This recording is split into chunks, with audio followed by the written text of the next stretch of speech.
సరే ఇప్పుడు మనం కంపేర్ చేసుకుంటే ఇప్పుడు చెన్నైతో కావచ్చు, ఢిల్లీతో కంపేర్ చేసుకుంటే హైదరాబాద్‌లో ఎంత రిస్క్ ఫ్యాక్టర్స్ ఉన్నాయని చెప్తారు? అంటే మన అంటే ఇవి కామన్ టు అన్ని రిస్క్ ఫ్యాక్టర్స్ అండి. హ్మ్. అంటే to all the major metropolitan city మన జీవన శైలి చూస్తే. హ్మ్. ఈ హడావిడిలో పరిగెత్తడం, ఫాస్ట్ ఫుడ్ హ్మ్. లైక్ ఈ ట్రెడిషనల్ రిస్క్ ఫ్యాక్టర్స్ ఏవైతే ఉన్నాయో అవన్నీ ఉండడం, పొల్యూషన్ అన్ని మెట్రో సిటీస్‌కి కామన్. కొన్నిట్లో కొంచెం ఎక్కువ, తక్కువ ఇది అన్నమాట. మీరు హ్మ్. నంబర్స్ చూసినట్టయితే the next city is around 48 hmm. Per 1,00,000. దాని తర్వాత 46. So it's not like they are very far behind and we're exceptionally high. So ఈ హైదరాబాద్ గాలిలోనే ఏదో ఉంది అందుకనే హైదరాబాదే టాప్ అని కాదు. న్యూమరికలీ కొంచెం ఎక్కువ ఉన్నాయి. హ్మ్. బట్ ఓవరాల్‌గా అన్ని సిటీస్‌లో కూడా ఇట్స్ హ్మ్. It's something which we have to focus. హైదరాబాద్‌లో ఎందుకు ర్యాపిడ్ అయిందంటే maybe the development which happened was quite so rapid హ్మ్. in terms of number of jobs, in terms of the ecosystem, and which indirectly made a lifestyle change, హ్మ్. and that consequently, and it doesn't happen overnight.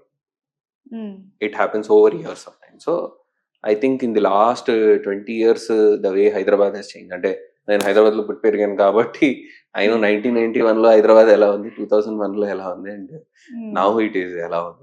So the hmm. Change in the city ఎక్కువ అవడం and migration also lot of hmm. People are coming to Hyderabad and అవును. ఇది ఉండడంతో వాళ్ళ own genetic risk కూడా they are carrying out here. Hmm. So maybe that is one of the reason plausible but largely we are other cities are not far too behind. It's a more bigger problem దేశవ్యాప్తంగా చూస్తే. హ్మ్.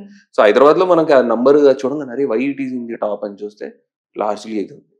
So it's not that మనకేవో special గా ఇంకేదో risk factor ఇక్కడ ఉందని కాదు. Hmm. But traditional risk factors అన్ని కాన్సన్ట్రేట్ అవుతున్నాయి చక్కగా ఇక్కడ హ్మ్. అన్ని. సరే ఇప్పుడు బ్రెస్ట్ క్యాన్సర్ గురించి అవేర్‌నెస్ గురించి మాట్లాడితే సిటీస్‌లో ఉండే వుమెన్స్‌లో ఎలా ఉంది? అండ్ పల్లెటూరులో ఉండే వుమెన్స్‌లో ఎలా ఉంటుంది? రూరల్ గా జనరల్ గా కొద్దిగా తక్కువ ఉంటుంది హ్మ్. అర్బన్ దీంతో చూస్తే. అంటే మనకున్న ఆహ్, ఆహ్, మనకి ఇన్‌ఫాక్ట్ పొద్దున్నుంచి బస్ పట్టుకోవడం, మెట్రో పట్టుకోవడం, డ్రైవ్ చేయటం దగ్గర నుంచే హ్మ్. స్ట్రెసెస్ మొదలవుతాయి. హ్మ్. సో అలాంటి kind of traditional so we are in a constant state of stress. That may be lesser in the this thing. Hmm. So the way their body changes. కానీ అక్కడ కూడా పెరుగుతున్నాయి. ఎందుకు అంటే obesity is increasing in them. Hmm. That is the major reason I feel. అది just obesity ఒక్కటే is increasing the risk by 20-30%. Hmm. And obesity పెరగడానికి ఎందుకు అని అంటే మనకి యాక్సెస్ టు ఈ కార్బోహైడ్రేట్ డైట్ ఎక్కువ అయిపోయింది మనకి. ఓకే. రైస్ ఈటింగ్ పాపులేషన్ అవ్వటం. సో దాంతోటి ఎక్కువ రైస్ ఇట్ సెల్ఫ్ మనం ఎక్కువ కన్జ్యూమ్. ఒకప్పుడు యాక్సెస్ తక్కువ ఉండేది. హ్మ్. అండ్ మోస్ట్ పీపుల్ రూరల్‌లో హార్డ్ వర్క్ చేసే వాళ్ళందరూ కూడా ఈ మిల్లెట్స్ చిరుధాన్యాల మీద ఉండేవాళ్ళు. హ్మ్. హ్మ్. సో దాంతోటేంటంటే అండ్ ఎక్కువ ఫిజికల్ యాక్టివిటీ ఉండేది. హ్మ్.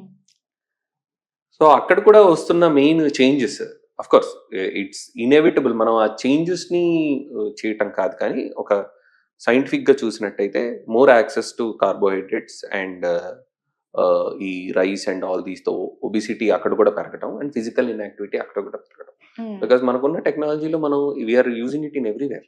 హ్మ్. In agriculture and everywhere. So physical inactivity మెల్లగా అక్కడ కూడా పెరిగింది. హ్మ్. సో దాంతోటి అక్కడ కూడా కొంచెం రేట్స్ పెరుగుతున్నాయి. But not as much as in the urban areas. Okay. So definitely they are also getting affected. And third thing ఏంటి అంటే young are more in cities. Hmm. Most old people they don't relocate to this thing. So age పెరుగుతున్న కొద్దికి cancer risk పెరుగుతుంది. పెరుగుతుంది. హ్మ్. So lot of kids ఒకవేళ యూఎస్‌లో ఉన్నారో, వేరే చోట ఉన్నారు, ఎక్కడో ఉన్నారనుకున్నాం. Parents don't feel the need to even move to. Hmm. So ageing population కొంచెం రూరల్‌లో మెల్లగా పెరగడంతో వాళ్ళలో కూడా రావడం అంటే జరుగుతుంది. Okay.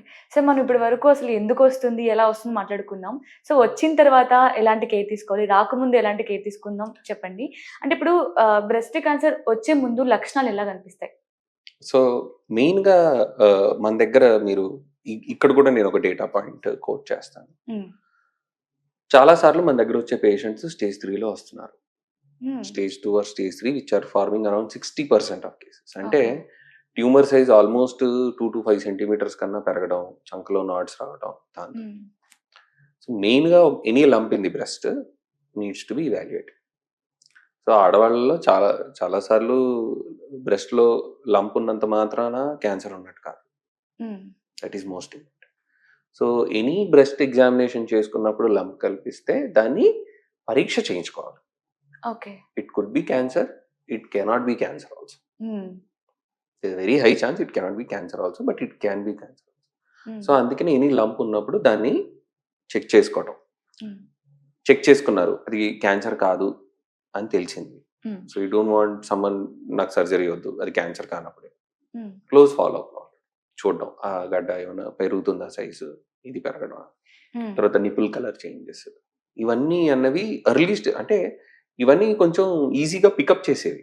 I mean you don't need technology for that. So ఇవి డిటెక్ట్ చేసి, చాలా మందికి సోషల్ స్టిగ్మా ఉంటుంది, భయం ఉంటుంది. అరే నేను లంప్ ఉంది, ఇది క్యాన్సర్ ఏమో, నేను చచ్చిపోతాను, ఇది అన్న ఒక భయం. ఆ భయంతో చాలా మంది టెస్ట్ చేయించుకోరు. ఇప్పుడు ఎలా ఉంటుందంటేనండి, ఇది ఒక క్యాన్సర్ స్క్రీనింగ్ ప్రోగ్రామ్ వెళ్ళినప్పుడు నాకు ఒక మంచి విశ్లేషకుడు ఆయన చెప్పాడు అనమాట. సరే ఇది మనం ఫ్రీ హెల్త్ చెకప్స్ చాలా మంది పెడతారు, గవర్నమెంట్ కూడా పెడుతుంది, ఇన్ని ప్రైవేట్ హాస్పిటల్స్ వీళ్ళందరూ పెడతారు. బీపీ చెక్ చేసుకోవడానికి, షుగర్ చెక్ చేసుకోవడానికి, గుండె జబ్బు ఉందా, ఇవన్నీ చేయించుకోవడానికి వచ్చేస్తారు. ఇన్ని ప్యాకేజీలు చేయించుకోవడానికి వస్తారు. మనం క్యాన్సర్ స్క్రీనింగ్ అని పెడితే ఎందుకు రారండి అంటే, సరే క్యాన్సర్ అంటేనే అందరూ భయపడతారు, జబ్బు వచ్చింది నేను చనిపోతాను అని. అంత భయంకరమైన జబ్బు నాకు ఉందా అని చెక్ చేసుకోవడానికి ఎవరు వస్తారు sir? Which sane mind or a positive mind ఒక నెగిటివ్ డయాగ్నోసిస్ కి వెళ్ళాలి అన్నట్టుగా చెక్ చేయించుకోవాలని ఎందుకు వస్తారు? సో ఫస్ట్ ఆ బిగ్గెస్ట్ సోషల్ బ్లాక్ అన్నమాట. అమ్మా నాకెందుకు ఉంటుంది క్యాన్సర్, క్యాన్సర్ నాకు ఉందని నేను ఎందుకు చెక్ చేయించుకోవాలి, ఒక వస్తే ఇది అని. సో భయము, నాకు ఎందుకు వస్తుందన్న ఒక డినయల్ స్టేట్. అండ్ మన దేశంలో ఏంటంటే ఎవ్రీ పేషెంట్ తెలిసి నేను హెల్దీగా ఉంటానండి అంటారు. ఏంటమ్మా మీరు బరువు ఎక్కువ ఉన్నారు కదా, ఏంటంటే మీరు బరువు ఎక్కువ ఉన్నారు కదా అంటే, నేనేం తిన్నండి, నేను చాలా పద్ధతిగా ఉంటానండి అంటారు. బట్ నంబర్స్ చూస్తే అలా ఉండదు అనమాట. సో ఈ ఫియర్, లాట్ ఆఫ్ మిస్కన్సెప్షన్స్, దీంతో స్క్రీనింగ్ వర్క్ కూడా రారు, ఆ గడ్డ ఉన్న దాని ఇవాల్యుయేషన్ చేయించుకోరు. సో దాంతో కూడా మనకి లేట్ స్టేజెస్ లో ప్రెసెంట్ అవుతుంది. సింపుల్ సెల్ఫ్ బ్రెస్ట్ ఎగ్జామినేషన్ తోటి చేసుకుంటే కూడా మన డిటెక్షన్ రేట్ లేట్ స్టేజ్ లో కాకుండా కొంచెం ఎర్లీ స్టేజ్ లోనే పికప్ చేసుకునే అవకాశం.